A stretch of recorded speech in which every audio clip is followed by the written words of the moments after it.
Good morning, everybody, and thanks for coming. My name is Tom Hacker. I am the Public Information Officer for the City of Loveland. I will have virtually nothing to say here other than that. Our Chief, Robert Tyser, will describe personnel changes at the department.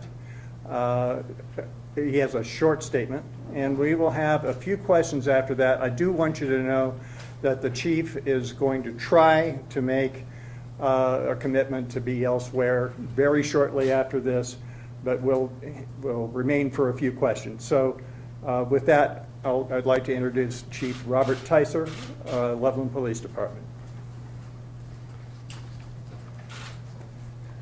Thank you, Tom. Robert Tyser, R-O-B-E-R-T, Tyser, T-I-C-E-R, Chief of Police, City of Loveland.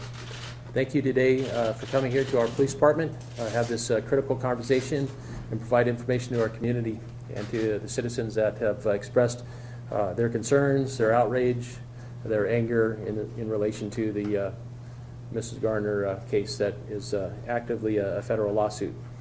Today, I am announcing that former officers Austin Hott and Daria Jalali, along with former Community Service Officer Tyler Blackett, are no longer employed with the Loveland Police Department. All three of these employees were involved in the arrest booking with Mrs. Garner. Currently, the status of this investigation is really two parts. On April 14th this year, we were notified of serious bodily injury allegations with Mrs. Garner. I contacted the District Attorney's Office and mutually agreed, along with our partner agencies in Larimer County and the Fort Collins Police Services, to invoke the CERT protocols. That is a investigation that is done in injury cases such as this that involves law enforcement. That case is ongoing, therefore I'm not able to speak a whole lot about that case because that's in the hands of the District Attorney's Office with this investigation, which will go into any matters related to any criminal activity or alleged criminal activity in this case. Following that, there'll be an internal affairs investigation, and that will be handled by the city's human resources director in consultation with a third-party investigator to handle that investigation. We believe that's the right thing to do in this case, is to have an outside investigator take a look at this case and examine every issue related to policy, procedure, and learn from that and answer many questions that I know that are out there today. I know there's a lot of questions on this case, and we wish that we could give you the answer to those questions, but we'll have to wait for the outcome of those investigations and honor that system. I will make a statement right now. It's very important regarding this case. We have had outpourings of concerns from people in our community, in our state, in the United States, and international about their concerns and anger relating to this arrest of Ms. Garner. Our goal at the Loveland Police Department has always been to make our community proud. We failed, and we are very sorry for that. Thank you. Chief, yes, sir. Is it your position that you did not find out about this case until 2 weeks ago when the lawsuit was filed?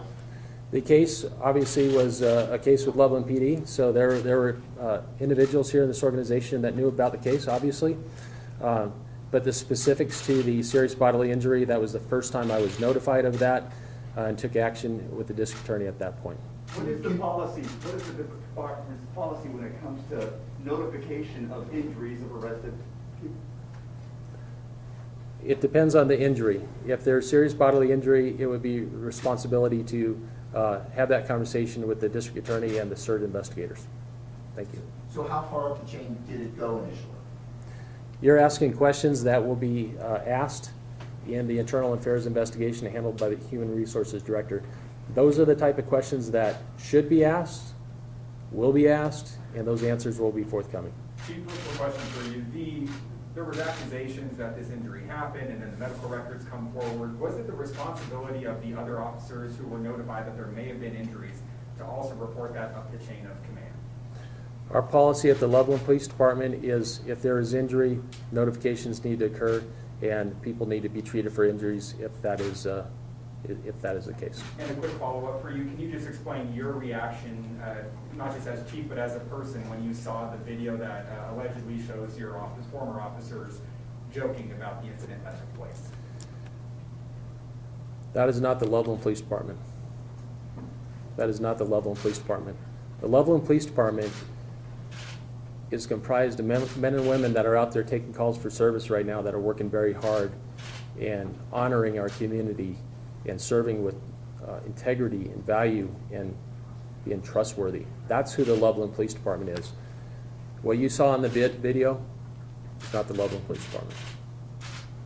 What about your reaction to the initial body cam video of the arrest?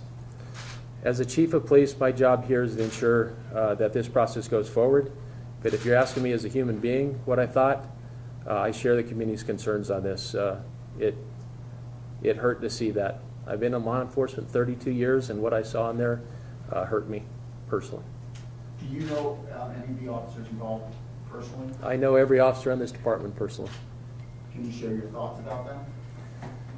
I'll tell you. Specifically Hop and Jalali? I'll tell you, I'm not going to get into specifics of what I think or what my reactions are to people in this department, but I can tell you I take it with a source of pride to know everybody, both personally and professionally, in this department. Everyone. That's my duty, and I do that every day to know. Did they resign to you? Did they submit the resignation to you personally? You're asking the questions reference personnel, and my statement to that is they no longer work here at the police department, but I will tell you I was involved in that process as the chief. I'm sorry, didn't mean to cut you off. Go ahead.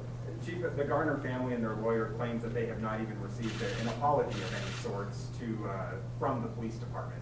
Is there an apology that's due to them, and what would be your comments on that? This is a federal lawsuit naming 5 employees here, 3 former employees, 2 others that are currently employed at this department, and the city of Loveland. I know the Garner family wants action. They want information. The processes that we're going to go through with this criminal investigation and internal affairs and the lawsuit, they're going to get their answers. I'm confident in that, and there'll be time for those conversations to be had with the Garner family as we work through this. Chief, a quick question too about training. Is what happened just an isolated incident? Would other officers have handled it the same way? And if so, how do you deal with that via training? The question is a good question related to training. Police officers are people. They come in all forms. Men, women, particular ages, demographics, ethnicity. They handle situations as best as they can. Sometimes they make mistakes, sometimes they get it right. And that occurs every day in American law enforcement, every day here. The training that goes into today's police officer, today's deputy sheriff, today's state trooper is so extensive and so much detail. Officers are constantly training, we are constantly training in how to de-escalate, how to use our knowledge of interactions with people, how to handle people in crisis. And that training has occurred, it will occur, it'll continue to occur, and it has to be ongoing because there are so many dynamics of what a police officer deals with when they're out there in the community. And I look back to when I was 22 years old and I became a police officer. Think about when you were 22 years old.